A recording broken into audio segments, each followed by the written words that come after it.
पिंपरी चिंचवड शहरातील मोशी कचरा डेपो परिसरात झालेल्या भीषण दुर्घटनेच्या आघातातून सावरण्याआधीच एक हृदयद्रावक घटना समोर आली आहे।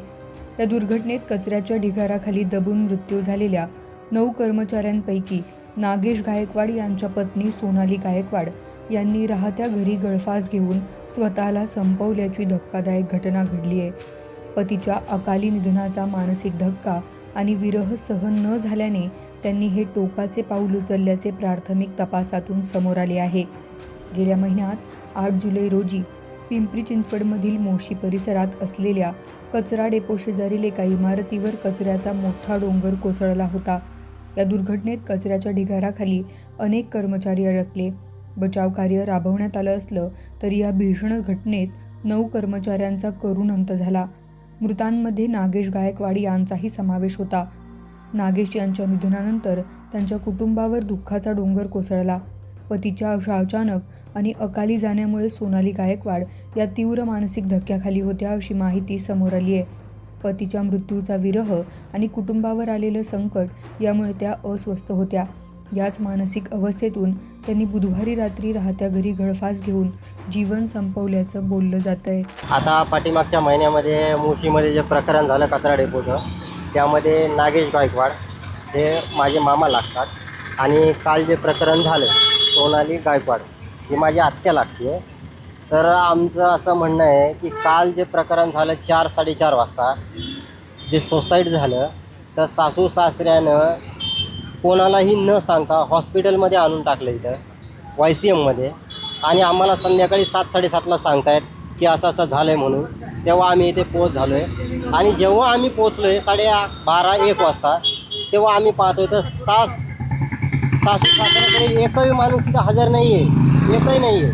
आणि आम्ही जेव्हा 1 वाजता पिंपरी चिंचवडच्या पोलीस स्टेशन MIDC पोलीस स्टेशनला गेलो आहे, तेव्हा ते म्हणले की आम्ही FIR दाखल करू शकत नाही। आणि जेव्हा आम्ही त्यांना व्हिडिओ काढलं, आम्ही बोललो की आम्ही व्हिडिओ काढतो, तुम्ही FIR का नाही दाखल करू शकत, आम्हाला त्याचं रिझन पाहिजे। तेव्हा त्यांचे सिनियर आले, ते बोलले की आम्ही FIR दाखल करू। आमचे PSI साहेब सकाळी 6 वाजता येतील।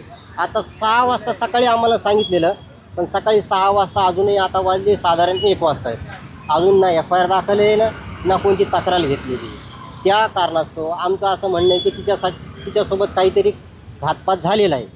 सासू सासऱ्यांचं पहिल्यापासून तिच्यासोबत टॉर्चरच होतं, त्यामुळे आमचं म्हणणं आहे की तिच्यासोबत काही ना काही घातपात झाला आहे, त्यामुळे त्यांनी गुपचूप इथं आणून मृत्यूदंड टाकलेला आहे। मदत जी पण झाली आहे, आम्हाला असं समजण्यात आलं आहे कमीत कमी 60% हे आईने तिच्या खात्यावरती, जे नागेश गायकवाड आहे त्यांच्या आईने 60% त्यांच्या खात्यावर घेतली आणि राहिलेली 40% या सुनेच्या, म्हणजे नागेश गायकवाड पत्नी यांच्या नावावर ट्रान्सफर केली।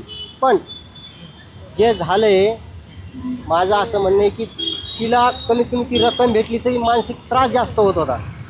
तिला त्या संदर्भात बोलत होते की हा जो झालेला आहे सर्व कारभार, हा त्याला कारणीभूत तू आहे, पूर्ण डिप्रेशनमध्ये जाण्याचं कारण हे सगळं सासू सासरे। आमचं प्रमुख एवढीच मागणी आहे, आमचा FIR फाडून घ्यावा आणि जे या प्रकरणामध्ये दोषी आहेत त्यांच्यावर कायदेशीर कारवाई व्हायलाच पाहिजे। तोपर्यंत आम्ही PM करण्यासाठी परमिशन देणार नाही आहे आणि आम्ही तोपर्यंत डेड बॉडी हातामध्ये घेणार नाही आहे, आम्ही स्वीकारणारच नाहीत। या घटनेची माहिती मिळताच परिसरात शोककळा पसरली। घटनेनंतर संबंधित यंत्रणांनी घटनास्थळी धाव घेतली असून या प्रकरणाचा पुढील तपास सुरू आहे। सोनाली यांच्या आत्महत्येमागील नेमके कारण, त्यांची मानसिक अवस्था आणि दुर्घटनेनंतर कुटुंबाला मिळालेली मदत याबाबत तपासातून अधिक माहिती समोर येण्याची शक्यता आहे। प्राथमिक तपासात पतीच्या मृत्यूचा मानसिक धक्का हे प्रमुख कारण मानलं जात असलं तरी अधिकृत तपासानंतरच संपूर्ण परिस्थिती स्पष्ट होणार आहे। दरम्यान नागेशच्या मृत्यूपश्चात सोनालीच्या सासरची मंडळी तिला मानसिक त्रास देत असल्याचा आरोप सोनालीच्या नातलगांनी केलाय। त्यामुळे या प्रकरणाला वेगळं वळण लागण्याची शक्यता व्यक्त केली जाते। पोलिसांनी लवकरात लवकर तपास करून सत्य समोर आणावं ही मागणी सोनालीच्या नातलगांनी आक्रमकपणे केली आहे। सोनाली गायकवाड यांच्या पश्चात 2 चिमुकल्या मुली आहेत।